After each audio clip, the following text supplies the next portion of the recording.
គិតទៅកម្មវិធីមួយនេះបងប្អូនបាទអាចកាត់ background របស់យើងបានលឿននាទីបំផុតដើម្បីបងប្អូនយករូបភាព background យើងហ្នឹងកាត់ background ខាងក្រោយរបស់យើងណាយកទៅប្រើការនៅក្នុងកម្មវិធីផ្សេងៗក៏មានភាពងាយស្រួលជាដំបូងបងប្អូនចូលមកកាន់កម្មវិធីនឹងលោកមើលបងប្អូនបាទអូខេមកដល់កន្លែងនេះបងប្អូនមិននឹងឃើញចំណុចមួយបងប្អូនរងចាំបន្តិចបាទមកដល់ទីនេះបងប្អូនឃើញសញ្ញា QQ ខាងក្រៅបងប្អូនបាទបងប្អូនចុចមកកាន់នឹងមកបាទវានឹងនាំយើងទៅកាន់របបរូបភាពរបស់យើងបងប្អូនជ្រើសយករូបភាពមួយមកបងប្អូនបាទអូខេឥឡូវខ្ញុំសូមរូបភាពមួយសិនបាទគឺរូបភាពមួយនេះបងប្អូនបាទខ្ញុំសូមយករូបភាពនេះអូខេឥឡូវកំពុងតែកាត់ background ខាងក្រោយរបស់យើងចង់អូខេឥឡូវយើងកាត់បានរួចរាល់ហើយបងប្អូនបាទឥឡូវមានតម្រងជាច្រើនឲ្យយើងជ្រើសរើសបងប្អូនណាបាទបងប្អូនចង់បាន background របៀបម៉េចឬក៏ពើអីចឹងណាបងប្អូនបាទតាមតម្រូវការបងប្អូនជ្រើសរើសយកមកបងប្អូនណាបាទចំណែកខ្ញុំសូមយក background មួយនេះជាគំរូប្រាប់បងប្អូនបាទដែលវាមានលំងមូលស្រាច់ចឹងបងប្អូនអ្នកបាទបងប្អូនចុចមកកាន់នឹងហើយចុចមកកាន់រូបនឹងហើយបាទបងប្អូនអាចបន្ថែមរូបរបស់យើងបានបងប្អូនយកដៃសង្កត់លើរូបយើងបន្តិចមកបាទបងប្អូនយកដៃបងប្អូនច្បូតបរិព្រមបានបងប្អូនណាបាទបងរុញដាក់តាណាក៏បានបងប្អូនណាបាទតាមតម្រូវការបងប្អូនបាទចង់ដាក់ទូចឬធំអញ្ចឹងណាបាទរួចរាល់ហើយបងប្អូនបាទបងប្អូនតាមតម្រូវការបងប្អូនត្រេះត្រង់រួចហើយបងប្អូនអាចចុចមកកាន់សញ្ញា save នេះបានខាងក្រោមនេះ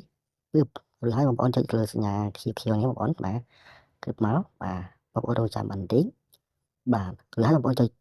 ចំណុចទី2បងប្អូនទី2ចុចពើមកបាទចុចពើមកបាទរួចរាល់បងប្អូនបាទហើយបងប្អូនចុចសញ្ញាខាងលើខាងស្ដាំដៃគេបងប្អូនបាទរងចាំបន្តិចសិនណាបាទនេះចុចខាងស្ដាំអញ្ចឹងមក save ពើមកបាទរួចរាល់បងប្អូនណាបាទបងប្អូនចូល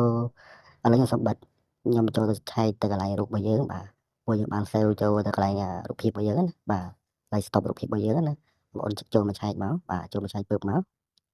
បាទតែខ្ញុំធ្វើបានទេបាទអូខេបងប្អូនរងចាំសិនបាទនេះបងប្អូនបាទជារូបភាពដែលយើងបានកាត់ background មិញដែលយើងបានធ្វើមិញណាបាទវាមានភាពងាយស្រួលបងប្អូនចង់កាន់យកទៅតាំងនៅ account Facebook ឬក៏ page អីចឹងណាឬក៏ YouTube អីចឹងទៅបាទ channel YouTube ហ្នឹងទៅបងប្អូនបាទអញ្ចឹងខ្ញុំសាកចូលទៅក្នុង account Facebook របស់ខ្ញុំបាទខ្ញុំឧទាហរណ៍បងប្អូនដែលថ្មីដែលគាត់មិនទាន់ចេះបាទចូលមកកាន់ profile របស់យើងមកបាទជាដំបូងយើងមិនចូលមកដល់កន្លែងនេះបងប្អូនមែនបងប្អូនចុចមកកាន់កន្លែងរូបភាពចង់ដូររូបភាពចឹងណាបាទវានឹងបង្ហាញរូបភាពដែលយើងបានកាត់រួចរាល់នេះបងប្អូនណាបាទចុចកាន់នឹងពើមែនបងប្អូនឃើញទេបាទជារង្វង់មូលស្រាច់បងប្អូនកត់លើប៉ះលើរូបយើងបន្តិចមកហើយបងយកដៃបងប្អូនបរិចមកឲ្យត្រូវរង្វង់មកបាទមើលស្អាតបងប្អូនណាបាទអូខេអានេះក៏ខ្ញុំបាត់បង្ហាញបងប្អូនណាខ្ញុំអត់ save ទេបាទអញ្ចឹងណាបង្ហាញប្រាប់បងប្អូនបាទមានភាពងាយស្រួលបែបហ្នឹងបងប្អូនណាអញ្ចឹងវីដេអូក៏មានប៉ុណ្ណឹងបងប្អូនណាអរគុណច្រើន